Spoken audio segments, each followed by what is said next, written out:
আজ আমি একটা নতুন ধরনের রেসিপি দেখাবো। দেখুন আপনারা, আমি পটলটা কিভাবে নিচ্ছি। কিছু ছাল রেখে কেটে নিয়েছি। এবার ভিতর থেকে বিচিগুলো আমি বার করে নেব। ছোট চামচ দিয়ে ভিতর থেকে সব একটু একটু করে বার করে নেব। দেখুন, এই ছোট চামচ এই পিছনটা দিয়ে আমি এই বিচিগুলো সব বার করে নিয়েছি। দেখুন, চিকেনের হাড়গুলো বাদ দিয়ে আমি ছোট ছোট করে কেটে নিয়েছি এবং দুটো আলু কেটে নিয়েছি। পেঁয়াজ খুব ভালো করে কুচিয়ে নিয়েছি। এবার এই তিনটে একসঙ্গে আমি পুর করে নেব। প্রথম তেল দিয়ে আমি আদা রসুনের পেস্ট তেলের মধ্যে দিয়ে দিচ্ছি। এবার আমি পেঁয়াজ দিয়ে দিচ্ছি। এবার আলু দিয়ে দিচ্ছি। এবার আমি এর মধ্যে চিকেনগুলো দিয়ে দিচ্ছি।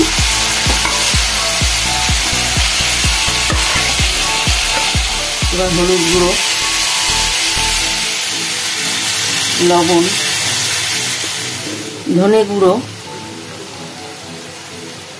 লঙ্কার গুঁড়ো।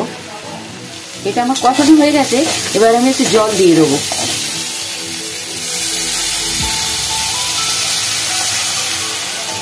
এবার জল দিয়ে আমি কিছুক্ষণ ঢেকে দিচ্ছি। এটা চিকেন পুর বানানো আমার হয়ে গেছে।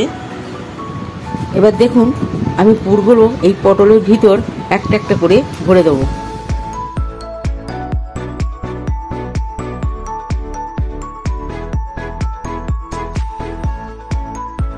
এর রোল মতো করে নিয়ে আমি এর মধ্যে ঢুকিয়ে দিচ্ছি।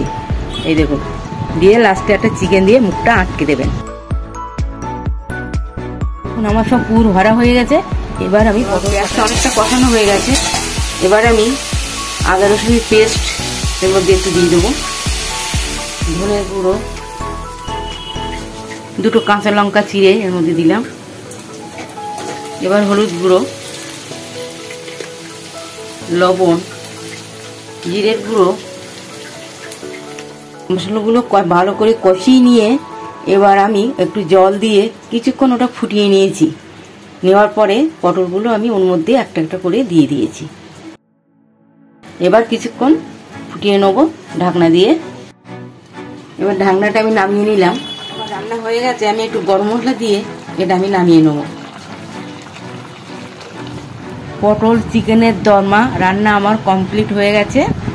আপনাদের ভালো লাগলে সাবস্ক্রাইব করবেন।